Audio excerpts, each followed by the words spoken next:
नमस्कार, मैं हूं आपके साथ शिप्रा झा और आप देख रहे हैं न्यूज़ 18 बिहार झारखंड का डिजिटल प्लेटफॉर्म। बिहार विधानसभा चुनाव के पहले चरण के 18 जिलों की 121 सीटों पर उतरे 1314 उम्मीदवारों की किस्मत ईवीएम में कैद हो गई है। गुरुवार को पहले चरण में मतदाताओं का उत्साह जबरदस्त देखने को मिला। पहले फेज की 121 सीटों पर 64.69% लोगों ने अपने मताधिकार का प्रयोग किया, जो पिछले चुनाव से करीब 8.5% मतदान ज्यादा है। बिहार की सियासत में इस बार के मतदान को अभूतपूर्व माना जा रहा है, क्योंकि प्रदेश के इतिहास में यह सर्वाधिक वोटिंग है। साल 2020 में पहले चरण में 56.1% वोटिंग हुई, लेकिन उस समय पहले फेज में 71 सीटों पर चुनाव हुए थे, जबकि इस बार 121 सीट पर चुनाव हुए हैं। चुनाव आयोग के मुताबिक पहले फेज की 121 सीटों पर 64.69% मतदान रहा, जबकि 2020 के विधानसभा चुनाव में इन सीटों पर 56% के करीब मतदान था। इस लिहाज से देखें तो वोटिंग पैटर्न कहता है कि पिछले चुनाव से करीब 8.5% वोटिंग ज्यादा हुई। इस बार चुनाव में जिस तरह से मतदान बढ़ा है, उससे सियासी दलों की धड़कनें भी बढ़ गई हैं। बिहार विधानसभा चुनाव के पहले चरण में 18 जिलों की 121 सीटों पर वोटिंग हुई, जिसमें मुजफ्फरपुर और समस्तीपुर जिले में सबसे ज्यादा मतदान रहा, तो पटना में सबसे कम वोटिंग हुई। मुजफ्फरपुर में 70.96%, समस्तीपुर में 70.63%, मधेपुरा में 67.21%, वैशाली में 67.37%, सहरसा में 66.84%, खगड़िया में 66.36%, लखीसराय में 65.05%, मुंगेर में 60.40%, सिवान में 60.31%, नालंदा में 58.91% और पटना जिले में 57.93% वोटिंग हुई। इस तरह से बिहार के पहले चरण में 64.69% मतदान रहा है। अब आप ये समझिए, 2020 में पहले फेज में 3.70 करोड़ कुल वोटर थे, जिनमें से 2.06 करोड़ वोटर्स ने वोट किया था। लेकिन अब की बार पहले फेज में कुल 3.75 करोड़ वोटर हैं, जो पिछली बार से 5 लाख अधिक हैं, और इस बार की पहले चरण में 64.69% वोटिंग हुई। अब सियासी दल इसे बढ़े पैटर्न को अपने अपने लिहाज से मुफीद बता रहे हैं। बिहार में इससे पहले 1951 से 52, 2020 तक सबसे अधिक 2000 के विधानसभा चुनाव में 62.57% वोट पड़े थे, जबकि 1951 से 52 और फिर 2024 तक हुए लोकसभा चुनाव में बिहार में सबसे अधिक 1998 में 64.60% मतदान हुआ था, जो कि इस बिहार में पहले चरण की सीटों पर हुई वोटिंग ने पछाड़ दिया है। अब बिहार का वोटिंग पैटर्न के संकेत क्या है, ये समझिए। देखिए, वोटिंग फीसदी के बढ़ने का सीधा असर चुनाव के नतीजों पर भी पड़ता है। बिहार के चुनावी इतिहास में आमतौर पर माना जाता है कि जब वोटिंग ज्यादा होती है तो जनता बदलाव चाहती है, लेकिन ऐसा हर बार नहीं होता। चुनाव में देखा गया है कि कई बार अधिक मतदान का मतलब सरकार के प्रति समर्थन यानी प्रो इनकम्बेंसी भी रहती है। मतलब साफ है कि वोटर्स की सक्रियता किस दिशा में जाएगी, ये कहना अभी भी जल्दबाजी होगी। एसआईआर के बाद पहली बार चुनाव हुए हैं। एसआईआर में तमाम वोट काटे गए तो कुछ नए वोट जोड़े गए। इस तरह फर्जी वोटर्स हटाए जाने की वजह से भी वोटिंग बढ़ने का कारण माना जा रहा है।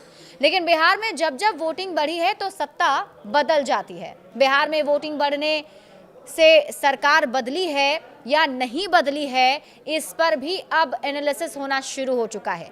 बिहार में विधानसभा चुनाव की बात की जाए तो 1951-52 से 2020 तक केवल 3 बार ही 60% से अधिक वोटिंग हुई है, जिसमें 1990 में 62.04%, 1995 में 61.79% और अब से पहले सबसे अधिक रिकॉर्ड 2020 में था, 62.57% वोट पड़े थे।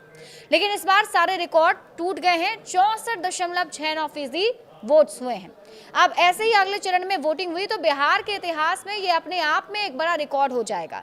और बिहार में अभी तक सबसे कम 42.60% भी 1951-52 में वोट पड़े थे।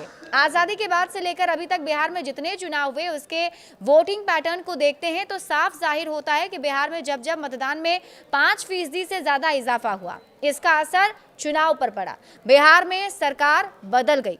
3 बार देखा गया है कि वोटिंग बढ़ने से कैसे सत्ता पर सियासी असर पड़ा है। देखिए, बिहार में सबसे पहले 1967 के चुनाव में वोटिंग में इजाफा हुआ तो सरकार बदल गई। 1962 में 44.5% वोट पड़े थे। इसके मुकाबले 1967 में 51.5% मतदान रहा और इस तरह 7% वोटिंग ज्यादा हुई थी और कांग्रेस के हाथों से सरकार निकल गई थी। बिहार में पहली बार गैर कांग्रेसी दलों ने मिलकर सरकार बनाई थी। 1967 के बाद 1980 में भी यही पैटर्न दिखा। वर्ष 1980 में 57.3% मतदान हुआ था, जबकि 1977 के चुनाव में 50.5% वोटिंग रही। इस तरह 6.8% ज्यादा मतदान हुए, जिसका नतीजा रहा कि सरकार बदल गई, जनता पार्टी को हार झेलना पड़ा और कांग्रेस वापस आ गई। 1980 के बाद 1990 के विधानसभा चुनाव में भी मतदान में जबरदस्त इजाफा हुआ था। 1990 में 62% मतदान हुआ था, जबकि उससे पहले 1985 में 56.3% मतदान रहा। इस तरह 5.8% ज्यादा मतदान की बढ़ोतरी ने बिहार की सत्ता परिवर्तन कर दिया था। कांग्रेस को सत्ता से बाहर होना पड़ा था और जनता दल ने वापस से सरकार बना ली थी। अब इसके बाद बिहार में सत्ता परिवर्तन नवंबर 2005 में हुआ, जब 16% वोटिंग कम हुई थी और इस बार बिहार के पहले चरण के चुनाव में 8.5% वोटिंग ज्यादा हुई, जिसके नफा नुकसान का आकलन किया जा रहा है।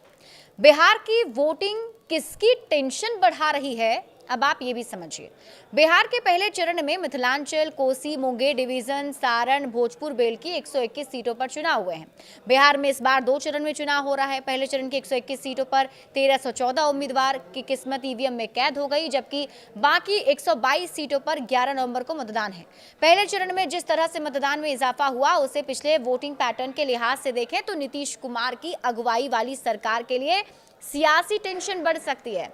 बिहार में पिछली बार 4 चुनाव के वोटिंग पैटर्न को देखें तो 2010 के चुनाव में टर्नआउट 52.1% था, जो 2015 में 55.9% और 2020 में बढ़कर 56.1% पहुंच गया था।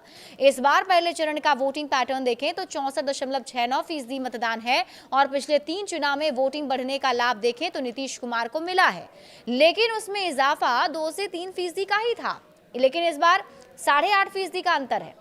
तो पहले चरण से ही तय हो जाएगी सत्ता की कमान भी, क्योंकि पहले चरण की जिन 121 सीटों पर गुरुवार को चुनाव हुए हैं, उन इलाकों में पिछली बार महागठबंधन और एनडीए के बीच कांटे की टक्कर रही थी। इन 121 सीटों में महागठबंधन 61 सीटें जीती थी, जो एनडीए को 59 सीटें मिली थी। आरजेडी ने 42 सीटों पर जीत का परचम लहराया था, जबकि 32 सीटें बीजेपी ने जीती थी।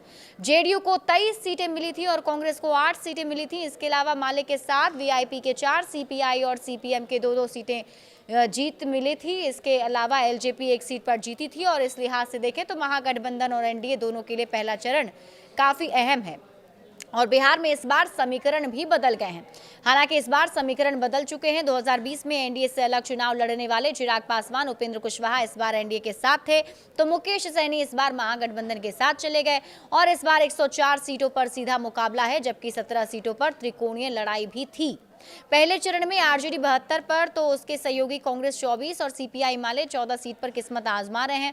वीआईपी और सीपीआई 6-6 सीट पर चुनाव लड़े, जबकि सीपीएम 3 और आईपी गुप्ता की इंडियन इंक्लूसिव पार्टी ने 2 सीटों पर अपने उम्मीदवार मैदान में उतारे थे। इस तरह 6 सीटों पर महागठबंधन की फ्रेंडली फाइट है।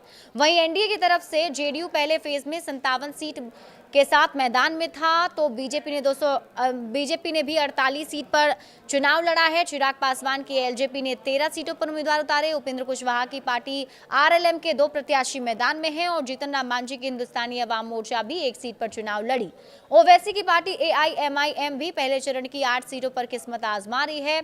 जनसुराज पार्टी ने पहले चरण में 114 सीटों पर उम्मीदवार उतारे थे। ऐसे में देखना है कि पहले चरण की सियासी बाजी किसके नाम होती है। बड़े अपडेट्स के लिए आप जुड़े रहिए न्यूज़ 18 बिहार झारखंड के साथ।